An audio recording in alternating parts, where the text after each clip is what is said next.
สวัสดีค่ะพี่น้องแม่บ้านสิไปหับสามีเด้อสิไปสนามบินเนาะอันนี้แมน Texas Tech ค่ะมันเป็นเวลาเราจะลงทางด่วนเนาะเขาหักเงินออกค่ะไปกับ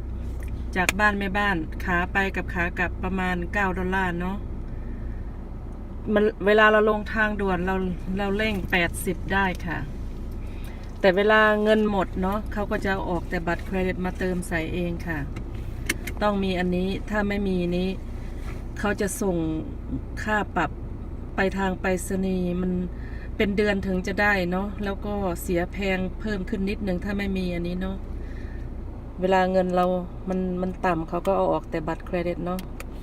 แม่บ้านจะลงทางด่วนค่ะโอเคจะลงทางด่วนแล้วเนาะโอเคเราจะลงทางด่วนแล้วเด้อทางด่วนนี่แลน80ได้เด้อพี่น้อง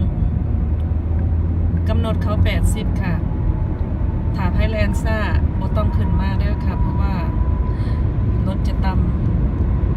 ำมันสำหรับวิ่งทางเร็วเนาะถ้าแม่บ้านไปบ่แม่นทางด่วนนี่มันรถติดค่ะพี่น้องเพราะว่าเขาปรับปรุงถนนหนทางเนาะทั้งแถวสนามบินเนาะเขาปรับปรุงหนทางค่ะมันล้อมมันเลี้ยวไปแม่บ้านไม่รู้ค่ะแม่บ้านต้องใช้ GPS ไปเนาะแต่มันเสียเวลาเป็น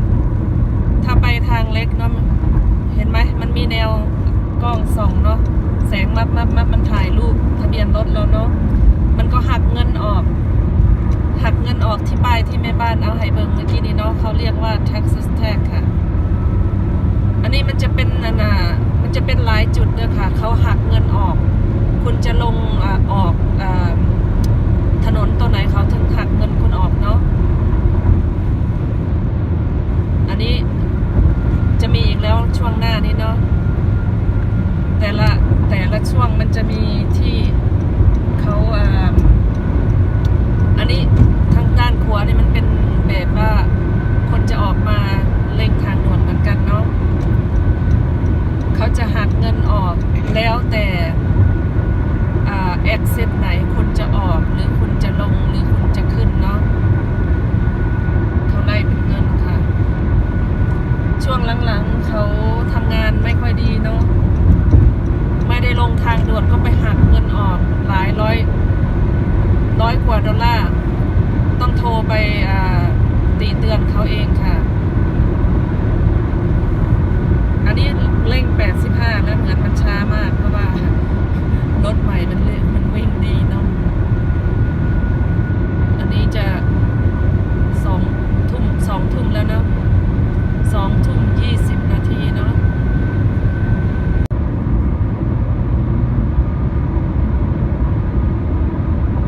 ทางด่วนเขาสร้างขึ้นมา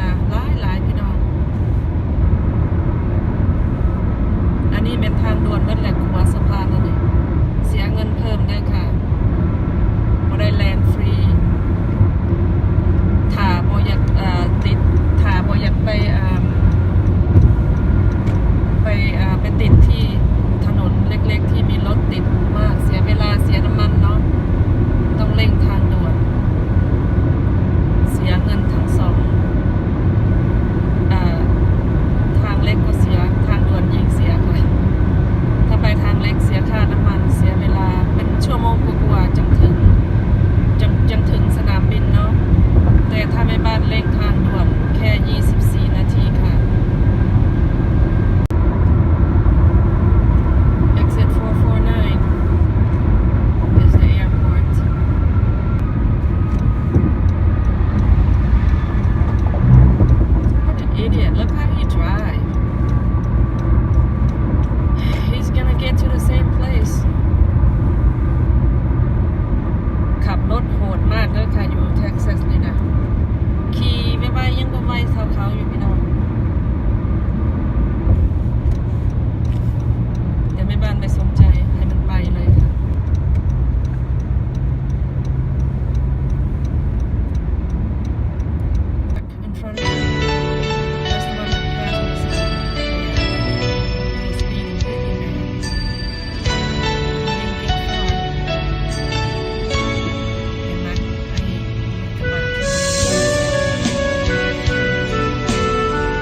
ำน้องบอกให้คอยอ้ายคอยแล้วคอยอีกจนน้ำคลองแห่งไหลลงสิ้น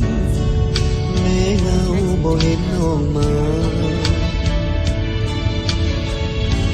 คิดถึงคำน้องพำว่าอ้ายฮักน้องแค่ปากเป็นสันใดหนอดวงแก้วตาสัญญาไว้แล้วคอยอ้ายจะคอยนี้แม้นพันเวรพันคืนนายก็จะคอยเถิงน้ำคลองจะขึ้นล้นคลองท่วมนองอ้ายก็จะขอน้องคิดถึงอ้ายเพียงน้อยถึงนานอ้ายก็จะขอ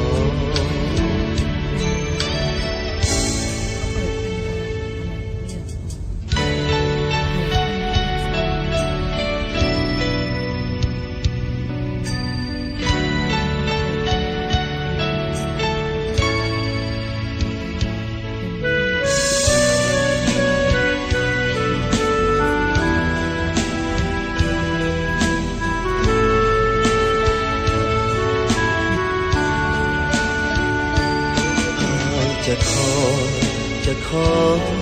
อยนี้ดิน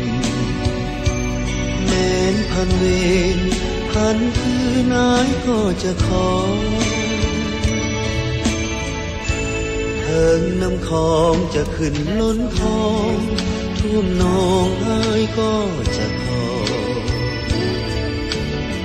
อน้องคิดถึงอายเพียงน้อยถึงนานายก็จะขอ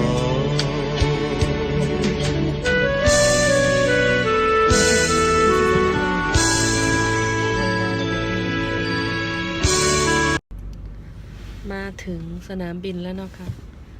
ช่วงระหว่างที่รอแม่บ้านปวดหัวเห็นไหมตัดหญ้าทีไรปวดหัวทุกทีเลยอันนี้เป็นที่พักที่รอรับpassenger เนาะจะไปจอดนานบนเคิร์ฟซ้ายไม่ได้ต้องรอที่นี่เนาะแม่บ้านพูดเกะกะเพราะว่ามันจะนึกเป็นภาษาไทยไม่ออกหรือภาษาลาวบ่ออกเนาะจอดอยู่แคมทางบ่ได้ค่ะคันจอดแล้วต้องขึ้นปุ๊บแล้วได้ถ้าไปจอดถามบ่ได้ต้องเวลา passenger ready อีหลีจึงไปหับได้ค่ะกลับบ้านก็จะไปทอดสเต็กกินเนาะยังไม่ได้กินข้าวเลยรอทานกับสามีทานสเต็กร้อนๆดาดเอาใส่กระทะเอาเนาะเพราะว่าแม่บ้านอาบน้ำแล้วไม่ออกไปย่างเพราะว่ามันจะเหม็นเพิ่งสระหัวค่ะสามีส่งข้อความมาคงจะถึงแล้วค่ะ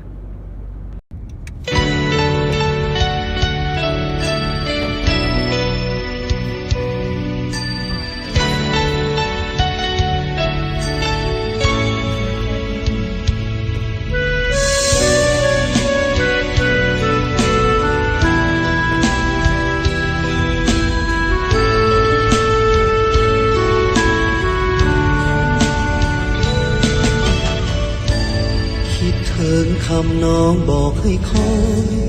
อ้ายคอยแล้วคอยอีกจนน้ำคลองแห่งไหลลงสิ้นแม้เงาบ่เห็นน้องมา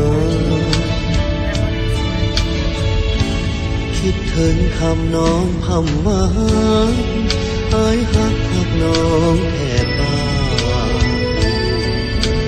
เป็นสันใดหนอดวงแก้วตาสัญญาไว้แล้วคอยอ้ายจะคอยนี้แม้นพันเวรพันคืนนายก็จะขอเถิงน้ำคลองจะขึ้นล้นคลองท่วมนองอ้ายก็ That's a Hello, sir. Care to be in my video? โอเคค่ะ จะถึง4 ทุ่มแล้วเนาะหิวข้าวมากข้าวเที่ยงไม่ได้กินกินข้าวเย็นเลยเนาะ4 ทุ่มแล้วเนี่ยตำแตงใส่ขนมจีนเนาะแม่บ้านคืออยากเผ็ดๆเพราะว่าแม่บ้านปวดหัวมาก น้ำซุปมื้อนี้บ่ได้สนน้ำความงามเด้อค่ะเพราะว่าผักหอมป้อมกับหัวต้นหอมล้างแล้วก็มีค่ะแต่บ่ได้มาซอยใส่เพราะว่าหิวมากไม่เน้นความงามวันนี้ไม่เน้นความสวยความงาม ต่อมาเป็นสเต็กเนาะค่ะไม่ได้ย่างข้างนอกค่ะย่างในเตาพออาบน้ำแล้วไม่อยากออกมันเหม็นเนาะ